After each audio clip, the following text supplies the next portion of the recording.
All right, ready to dive into a story. Today, Salama, an early convert to Islam and later wife of the Prophet Muhammad, peace be upon him.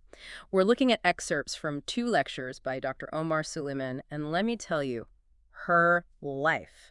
Oh, it's got some twists and turns. Oh, absolutely. This isn't just about names and dates. Salama's story is about resilience, faith, and honestly, some really intense situations, the kind that make you appreciate what the early Muslims went through. You can really see it in her story. So picture this. Salama, originally named Hind, she was from the Banu Makhzum tribe in Mecca, but not just any tribe. Right. Powerful, wealthy, and think about it, the same tribe as Abu Jahl, one of the Yeah. Prophet's fiercest opponents. Whoa, okay, that's a lot. Imagine being in that family and choosing this new path, this faith that's shaking up their whole world. Yeah, exactly. Islam was turning everything upside down, Yeah. splitting families, tribes. It was a huge decision. And get this, Salama was also related to the Prophet, peace be upon him, through breastfeeding, which back then created really strong family ties. It just adds another layer, right? All these relationships, so interconnected. Definitely. It shows you what Mecca was like back then. Choosing Islam wasn't simple. You were turning your back on everything you knew, risking a lot. And that's exactly what Salama and her husband, Abu Salama, did. They were some of the very first to convert, even before the Prophet, peace be upon him, started preaching publicly. Think about it, like signing up for a movement before anyone even knows what it is. Wow, yeah, that takes conviction. They were willing to face persecution for something they truly believed in. And it just shows you Islam's message. It resonated with people from all walks of life right from the start. Okay, so we've got this couple deeply rooted in Meccan society, risking everything for their faith. But they weren't all talk. Salama and her family, they were the first to undertake not one, not two, but three Hijri hijras, migrations, to escape the persecution. 3, wow. And twice to Abyssinia, modern-day Ethiopia. Each time, a new set of challenges. And then the big one, the hijra to Medina with the Prophet, peace be upon him. But this is where it gets heartbreaking. Their journey, it was anything but easy. That journey was dangerous for everyone, but for them, Yeah. it was especially difficult. They're leaving Mecca, right? And Salama's tribe, they stop them, force her and her baby's son to stay behind, literally rip the family apart, sending Abu Salama alone to Medina. It really shows the pressure, the danger the early Muslims faced, Mm. and their commitment. It's incredible. But it gets even worse. Abu Salama's family, they took their son from Salama, even injured the baby. I mean, the cruelty, it's hard to even imagine. Yeah, it's a harsh reminder of how Islam challenged everything. Right. Split families, even basic human decency sometimes. So now you've got Salama alone in Mecca, separated from her husband, her child. I can't even imagine that despair. And we know from the sources she spent a whole year crying out to Allah, publicly mourning, a whole year of grief. It's hard to even fathom. It shows the emotional toll, for sure, but also her faith, her resilience to go through that and still hold on. Eventually, she gets her son back, but her husband's still in Medina, so she sets out alone with her baby to reunite with him. The journey was dangerous, but I mean, the courage, where does that come from? It speaks volumes about women like Salama, the dangers, the hardships they faced, and yet their faith, their love for their families, just incredible. And then this remarkable figure enters the story, Uthman ibn Talha, not a Muslim at the time, but known for his honor. He sees Salama alone with her baby, about to set out for Medina. What does that tell you about those times? It's interesting, isn't it? Even amidst the conflict, the division, you have individuals showing compassion, crossing religious boundaries. It challenges how we often think about that period. Absolutely. So Uthman ibn Talha, moved by her situation, he escorts her on foot all the way to Medina. Weeks of travel. He makes sure she's safe, refuses any payment. Such kindness from someone outside the faith. This is a lot about human empathy and the respect Salama commanded, even in that environment, alone, vulnerable. It's amazing, isn't it, how even in those times you see these moments of human connection. So finally, after weeks, she reaches Medina. Reunited with Abu Salama, I can only imagine that relief after such a long separation. It's a testament to love, to family, to overcoming what seemed impossible.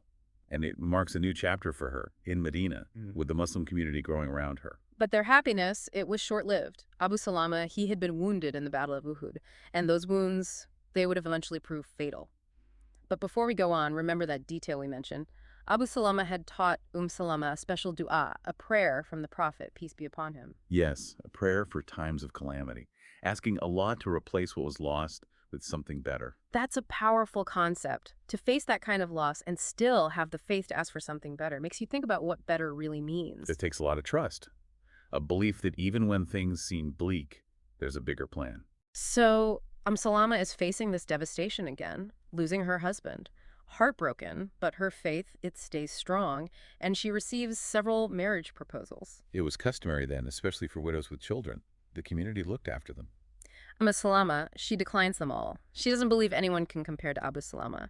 And then she receives a proposal that changes everything. The Prophet, peace be upon him, himself, proposes. Unexpected, but the prophet often married widows of his companions, Yeah. offering them protection, support. And understandably, Salama has reservations. She talks about her potential jealousy, her age, the responsibility of her children. It's very human, very relatable, don't you think? I agree, her concerns are real. Yeah. And it shows her honesty, her respect for the prophet, a very human moment in this historical event. And the Prophet, peace be upon him, he responds with compassion, wisdom. He addresses her concerns, assures her family will become his family. Such a beautiful illustration of his character. Absolutely.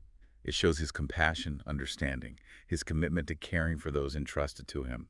And it highlights the social importance of marriage back then, strengthening community, supporting those in need. And true to his word, the Prophet treated her children as his own. There's this touching story. He's embracing his own children, his grandchildren, reciting a verse about family, and Salama is watching, and she starts to cry. That's so powerful. It shows the raw emotion. Even as the prophet's wife, she's still a mother, wanting her children to feel loved, included. Exactly. She's crying because she and her daughter Zainab, they're left out. Right. And the Prophet, peace be upon him, he immediately notices, includes them both, saying they are part of his household too. It's a beautiful example of his inclusiveness, his genuine affection for Salama and her children. It goes beyond blood, love, compassion. That's a true foundation of family. That's so powerful. We've seen her early life, the hijras, the losses, the marriage to the Prophet, peace be upon him. It's been quite a journey so far. Just the beginning. There's so much more to her story. Her strength, her wisdom, her influence. We haven't even scratched the surface. And we'll delve into all of that in the next part of our deep dive.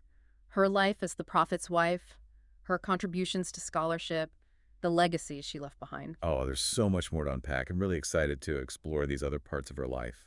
It's a story that inspires and teaches us about faith, resilience, the strength of the human spirit. So last time we left off with Salama becoming the wife of the Prophet Muhammad, peace be upon him. A new chapter for sure. Yeah. And one with, well, great honor, but also a lot of responsibility. You're right. This wasn't just any marriage. It put her right at the center of the early Muslim community, a position of real influence. What was she like in this new role? Well, she became known for her intelligence, sharp mind, very wise, strong moral compass. The Prophet, peace be upon him, really trusted her, often sought her advice on all sorts of things, personal community matters. I'm trying to imagine those conversations. Being that close to the Prophet, peace be upon him, having those insights, it must have been like witnessing history unfold right there. Oh, definitely a unique perspective. Hmm. And luckily for us, Salama, she was a great storyteller, preserved so many details about the Prophet's life, his teachings, even his personal habits. Wait, so we have accounts from her directly. That's amazing. What kind of things did she talk about? Oh, all sorts of things. Yeah. Legal rulings, social customs, little anecdotes that give you a glimpse into his character. For example, we know the specifics of the Prophet's wudu, the ritual washing before prayer, because of Salama. She's the one who transmitted that. Wow, that's fascinating. So she's a primary source for understanding how the Prophet, peace be upon him, practiced the faith. What other significant events did she narrate? She also narrated the story of the Treaty of Hudaybiyah, a huge moment in early Islamic history. It's thanks to people like her that we have these detailed accounts. It's like she was a living archive. Passing down this precious knowledge, that's a legacy that goes way beyond just being a wife. Absolutely. She wasn't just observing. She was actively shaping Islamic thought, practice. Her narrations, they became essential texts for understanding Islamic law and tradition. It sounds like she was a scholar in her own right. Did she ever issue her own legal rulings, based on her understanding? Oh, absolutely. She is considered one of the most important female jurists in early Islam. Deep understanding of the law, known for her insights, balanced judgments. That's incredible. It's so inspiring to see her breaking barriers, contributing intellectually at a time when women were often confined to domestic roles. It reminds us that women have always been central to Islamic history. From the very beginning, not just followers, but leaders, thinkers, scholars, shaping the faith alongside men. So intelligent, strong, a scholar, a jurist. But what was she like as a person? Any stories that give us a glimpse into her personality? She was known for her wit Ah, and her diplomacy, handling difficult situations with grace. There's this story about an inheritance dispute. After a companion of the prophet, peace be upon him, passed away, two groups were arguing, things were getting heated. okay, let me guess. Salama steps in to mediate. Exactly. She listens to both sides, calmly. Then, using her knowledge of Islamic law, proposes a solution, and everyone agrees. That's some serious conflict resolution skills. She sounds like a natural leader, someone who commanded respect, could find common ground. She was. And her leadership wasn't just about legal matters. She was also a strong advocate for social justice. During the caliphate of Uthman ibn Affan, there was a lot of turmoil, political, economic hardship. Imagine what it must have been like to live through that. It must have been incredibly challenging. How does she respond to those challenges? She used her platform to speak out against injustice. She advocated for the poor, the vulnerable, even challenged the caliph directly on certain issues. That took courage. Wow, she didn't shy away from speaking truth to power. And she was doing all this while raising her children, managing a household. It shows her strength, her resilience, balancing all these roles with grace and determination. She had a real impact on everyone around her. It's remarkable what she accomplished. She wasn't just living through history, she was shaping it, influencing events with her wisdom, her knowledge, her commitment to her faith. It's inspiring. It reminds us that we all have the potential to make a difference, regardless of our gender or circumstances. Her resilience is what strikes me most. The separations, the loss of her husbands, the social and political upheaval, her faith, her determination, they never wavered. She's such a role model. Her life really is a testament to the human spirit, overcoming those challenges and coming out stronger. Absolutely. And she did it all with such grace, such dignity, not just surviving, but thriving, contributing so much, leaving a legacy that still inspires us today. And, you know, it's important to remember her story is just one of many. Countless other women in early Islam who showed that same strength, intelligence, devotion. They might not all be as well known, but their contributions were just as important. That's a great point. It's easy to focus on the famous figures, but there's a whole tapestry of stories out there. So what about her later years? Did she stay active in the community? Oh, definitely. She remained a source of knowledge, guidance, a respected elder, passing on the Prophet's teachings to new generations. A living bridge between the time of the prophet, peace be upon him, and the generations that followed. I can only imagine the stories she must have shared. I bet she had some amazing tales Mm. about life in Mecca, her travels, her experiences with the Prophet and his companions. And I'm sure those stories weren't just entertaining, they were full of wisdom, guidance, shaping Islamic history, continuing to inspire us today. Exactly. Salama's life is a powerful reminder of the impact of faith, resilience, and a lifelong pursuit of knowledge. A story that deserves to be told and retold. It shows us the richness, the complexity of Islamic history, and the vital role women have always played. You know, as we wrap this up, I keep thinking about that dua, that prayer for something better, the one Salama learned from Abu Salama. To hold on to that, even with all the loss she faced, it's pretty incredible. Yeah, it really makes you think, doesn't it? That level of faith, trust, in the midst of tragedy, it's like, what does better even mean in those moments? I mean, two husbands, that kind of loss would be devastating. But for Salama, it seemed like each one led her to, I don't know, a deeper connection with her faith, a new way to contribute. Almost like, I don't know, do you think it was coincidence or something more? It's hard to say, but yeah, you wonder. Almost like those trials, they shaped her. Each hardship, each loss, refining her character, her wisdom, her strength. It's true. And it wasn't just the big stuff, the marriages, the hijras. It was the everyday things, too. Her choices, how she responded, the compassion she showed. Sometimes it's the small things that really add up. Totally. And you see it in her legacy, her narrations, her rulings, the stories about her wisdom, her character. They still resonate today. It shows you one person really can make a difference. It really highlights the power of that dua, right? Praying for something better, even when you can't imagine what that better looks like, especially in those tough times. It's about holding on to hope, trusting that there's a bigger picture. Such a powerful lesson for all of us.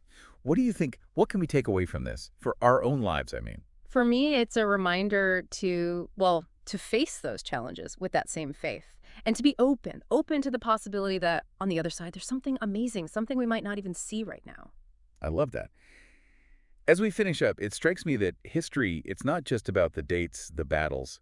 It's about people, real people, like Salama, facing those challenges, leaving their mark. And what's so inspiring is it shows us that every life, even the ones that seem ordinary, they have that potential for greatness. It's like a call to action, right? To face our own challenges Yeah. with courage, compassion, that belief that something better is possible. Beautifully said. And who knows? Maybe our stories, our acts of resilience, faith, they'll inspire someone someday. Now that's a thought, isn't it? As we go about our lives, let's try to remember. Remember, um, Salama, her faith, her strength, her love for knowledge, the impact she had.